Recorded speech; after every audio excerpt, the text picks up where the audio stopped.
আমি এমন একটা দেশে আছি যে দেশের নামকে একজন বিশেষ ব্যক্তির নামে সবাই চেনে, মানে এই ব্যক্তির নাম নিলেই সেই দেশের নাম বোঝা যায়। যে দেশে এরকম সি বিচের সামনে এসে আপনি ল্যাপটপ নিয়ে কোনো কাজ করতে পারবেন না, কারণ ওদের যুক্তি হচ্ছে ঘুরতে এসে কাজ কিসের। যে দেশে আপনার নিজের বাসার ছাদে আপনি ভেজা কাপড় পর্যন্ত শুকাতে দিতে পারবেন না। বলতে পারবেন আমি কোথায় আছি?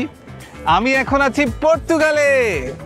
আমি যে বলেছিলাম একজন স্পেশাল মানুষকে দিয়ে পুরো দেশটাকে চিনতে পারবে, এই স্পেশাল মানুষটা হচ্ছে রোনালদো। এবং রোনালদোকে দিয়ে পুরো পর্তুগালকে মানুষজন চিনে। আপনি কি বিশ্বাস করতে পারবেন এই মানুষটাকে ঘিরে পুরো একটা মিউজিয়াম হয়ে গেছে, যেখানে প্রতি বছর প্রচুর মানুষ আসে এই মানুষটার অর্জনকে দেখতে। এবং এই মানুষটার কারণেই পুরো পর্তুগাল এখন একটা গ্লোবাল ব্র্যান্ডে পরিণত হয়েছে। আমি এখন দাঁড়িয়ে আছি ক্রিশ্চিয়ানো রোনালদোর জন্মস্থানে, পর্তুগালের মাদেইরা অঞ্চলের ফুংচাল শহরে, এবং আমার পিছনে আছে CR7 মিউজিয়াম। এখানে রোনালদো ছোটবেলা থেকে শুরু করে বড়বেলা পর্যন্ত অনেক কিছু খুব সুন্দর করে গুছিয়ে রাখা হয়েছে। পর্তুগালে এসে আপনি অনেকগুলো বাংলা শব্দে কথা বলতে পারবেন। কারণ কি জানেন? চাবি, বালতি, জাহাজ, তামাক, সাবান, এই সবগুলো শব্দ কিন্তু পর্তুগিজ থেকে আসা। তার মানে আমরা যেভাবে সাবান বলি, এখানকার মানুষরাও সেভাবেই বলে। এর কারণ কি জানেন? পর্তুগিজরা 1500-17 শতাব্দীর দিকে এই উপমহাদেশে আসে মূলত বাণিজ্য এবং ধর্ম প্রচার করার জন্য আমাদের চট্টগ্রাম অঞ্চল দিয়ে ঢুকে। পর্তুগিজরা নর্মালি বস্ত্র এবং মশলা জাতীয় জিনিসপত্র নিয়ে ব্যবসা করত। ওতে কি আসলে জাহাজ, তামাক, পনির এই শব্দগুলো এসছে। আমি এখন যে জায়গাটিতে দাঁড়িয়ে আছি, পর্তুগালে আসলে আপনার অবশ্যই এই জায়গাটিতে আসা উচিত। জায়গাটির নাম হচ্ছে পেনা প্যালেস। একে অনেকে মেঘের রাজপ্রাসাদও বলে। কি যে অদ্ভুত সুন্দর কালারফুল এই রাজপ্রাসাদটি আপনি সামনাসামনি না দেখলে কখনই বুঝতে পারবেন না। প্রাসাদটি যখন প্রথম তৈরি করা হয় তখন এটি ছিল ধূসর বর্ণের, কিন্তু পরে রাজা ফার্দিনান্দ তার একজন আর্কিটেক্টকে ডেকে বলেন এই পুরো রাজপ্রাসাদটি হবে বিভিন্ন রঙে। এই প্রাসাদের পাশে বিশাল একটা পার্ক আছে, যেই পার্কে প্রায় 500 প্রজাতির গাছ দেখতে পাওয়া যায়। প্রাসাদের একটা অংশে ড্রাগনের মতো একটা ভাস্কর্য আছে। এত আগে কেন এই ড্রাগন একে প্রতীক হিসেবে ব্যবহার করা হয়েছিল তা এখনো অনেকেরই অজানা। বিশ্বের সবচেয়ে প্রাচীনতম দেশগুলোর মধ্যে মিশর, চায়না বিখ্যাত হলেও পর্তুগাল কিন্তু ইউরোপের অন্যতম প্রাচীন দেশ। এবং আমি এখন যেখানে দাঁড়িয়ে আছি পর্তুগালের লিসবন, এটা কিন্তু রোমের চেয়েও প্রাচীন একটি শহর। আরেকটা ইন্টারেস্টিং ব্যাপার হচ্ছে 1249 সালের পরে স্পেনের সীমানা কিন্তু অপরিবর্তিত রয়েছে। এত দীর্ঘ সময় ধরে সীমানা অপরিবর্তিত থাকা ইউরোপের দেশগুলোর জন্য কিন্তু খুবই আনকমন একটা ব্যাপার। পর্তুগালে একজন রাজা ছিলেন, নাম ছিল সেবাস্তিয়ান। তিনি বিশ্বাস করতেন তার রাজ্যে সবাই যদি সুখী থাকে তাহলে তিনি একটা শক্তিশালী সাম্রাজ্য করতে পারবেন। এজন্য তিনি কি করতেন জানেন?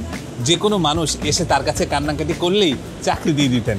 তিনি এত বেশি আবেগপ্রবণ ছিলেন, এর কারণে অনেক অযোগ্য ব্যক্তি চাকরি পেয়ে যায় এবং তার পুরো সাম্রাজ্য ধসে পড়ে যায়। পর্তুগালে কিন্তু প্রায় 175 মিলিয়ন বছর আগে ডাইনোসরের পায়ের ছাপ পাওয়া গেছে। পর্তুগালের সান্তারেম অঞ্চলে যে পায়ের ছাপগুলো পাওয়া গেছে তা পৃথিবীর সবচেয়ে বড় পায়ের ছাপগুলোর মধ্যে অন্যতম।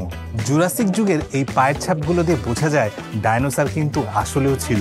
সামনে কিন্তু ঈদ এবং ভ্যালেন্টাইন্স ডে আছে, তাই যারা প্রিয়জন বা পরিবারকে নিয়ে ঘুরতে যেতে চান তাদের জন্য কিন্তু আমি একটা অ্যামেজিং অফার বলতে পারি। এবং আপনার ডেস্টিনেশন যদি ইউরোপ হয় তাহলে কিন্তু আমি রিকমেন্ড করব টার্কিশ এয়ারলাইন্স দেখতে পারেন এবং এখনই বুক করে ফেলতে পারেন গোজায়ানের মাধ্যমে, কারণ গোজায়ানে টার্কিশ এয়ারলাইন্সের জন্য দিচ্ছে সেরা অফার এবং সেরা deal. If you love Europe, this is your best chance to travel.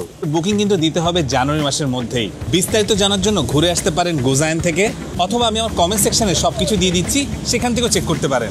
বিশ্বের প্রথম গ্রিন রোড বা সবুজ সড়ক কিন্তু পর্তুগাল তৈরি করেছে। এই রোডটিতে পুনঃ ব্যবহারযোগ্য বিভিন্ন ম্যাটেরিয়াল ব্যবহার করা হয়েছে। অনেকে এটাকে জুতার রাস্তা পর্যন্ত বলে। এই রাস্তাটাকে জুতার রাস্তা কেন বলা হয় জানেন? কারণ এই রাস্তায় জুতার রাবার থেকে শুরু করে বিভিন্ন রকমের প্লাস্টিক পর্যন্ত ব্যবহার করা হয়েছে, যা সবই রিসাইকেবল। এবং ইন্টারেস্টিংলি এ ধরনের ম্যাটেরিয়াল ব্যবহার করার কারণে গাড়ির শব্দ অনেক কমে গেছে, এক্ষেত্রে শব্দ দূষণও কমে গেছে। এই রাস্তাগুলো ইকো ফ্রেন্ডলি হওয়ার কারণে গ্রীষ্মকালে কিন্তু রাস্তাগুলো ঠান্ডা থাকে, কারণ সূর্যের তাপ কম শোষণ করে।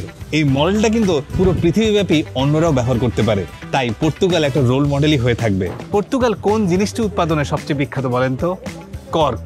হ্যাঁ, পৃথিবীর প্রায় 70% কর্ক শুধুমাত্র পর্তুগালেই উৎপন্ন হয়। পর্তুগাল নামটা শুনলে কি মনে হয়? নাবিকের দেশ, তাই না?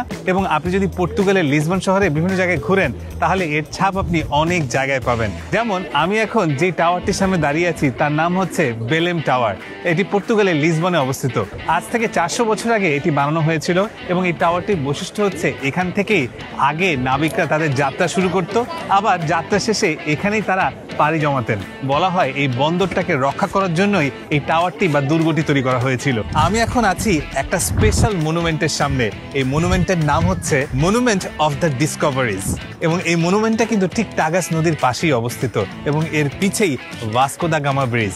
এবং এই ভাস্কর্যের দিকে তাকালে আপনি প্রায় 33টা মূর্তি দেখতে পারবেন। পুরো মনুমেন্টটায় একটা জাহাজের মতো তৈরি করা হয়েছে এবং ঠিক মনুমেন্টের সামনেই একটা বিশাল মানচিত্র আছে।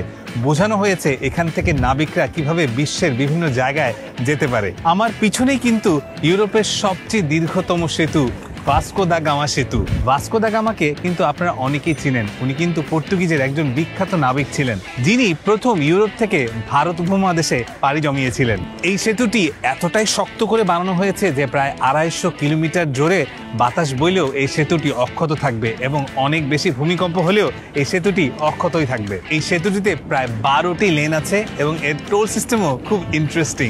টাগাস নদীর উপরে এই সেতুটি কিন্তু পর্যটকদের জন্য একটি বিশেষ আকর্ষণ। প্রতি বছর এই সেতুটি দেখতেও অনেক মানুষ আসেন। পর্তুগালের ভিডিওটা শেষ করবো খুব ইন্টারেস্টিং একটি জায়গার সামনে। আমার পিছনে আছে প্রাকৃতিক কারওয়াশ। হ্যাঁ, আপনি ঠিকই শুনছেন, এই জায়গাটিকে প্রাকৃতিক কারওয়াশ বলে। এই জায়গাটা হচ্ছে মাদিরা দ্বীপের কাসকাটা দোস আঞ্জোস। আপনি গাড়ি ধুই কিভাবে? কলের পানি দিয়ে অথবা কোনো মেশিনের পানি দিয়ে। এখানে প্রাকৃতিকভাবে ঝর্ণার মাধ্যমে গাড়ি ধোয়া হয়। এই রাস্তাটা দিয়ে গাড়ি আসা যাওয়া করে, আসা যাওয়ার সময় গাড়ি পুরোপুরি পরিষ্কার হয়ে যায়। এই জায়গাটা এতটাই বিখ্যাত, যারা পর্তুগালে আসে এবং মাদিরা দ্বীপে আসে তারা গাড়ি নিয়ে অন্তত এই জায়গাটা একবার হলেও ক্রস করে। দেখা হবে পরবর্তী কোনো ভিডিওতে, পরবর্তী কোনো দেশের অজানা তথ্য নিয়ে। ভিডিওটি ভালো লাগলে এ ধরনের আরও ভিডিও আপনি স্ক্রল করলেই পাবেন। Bye bye.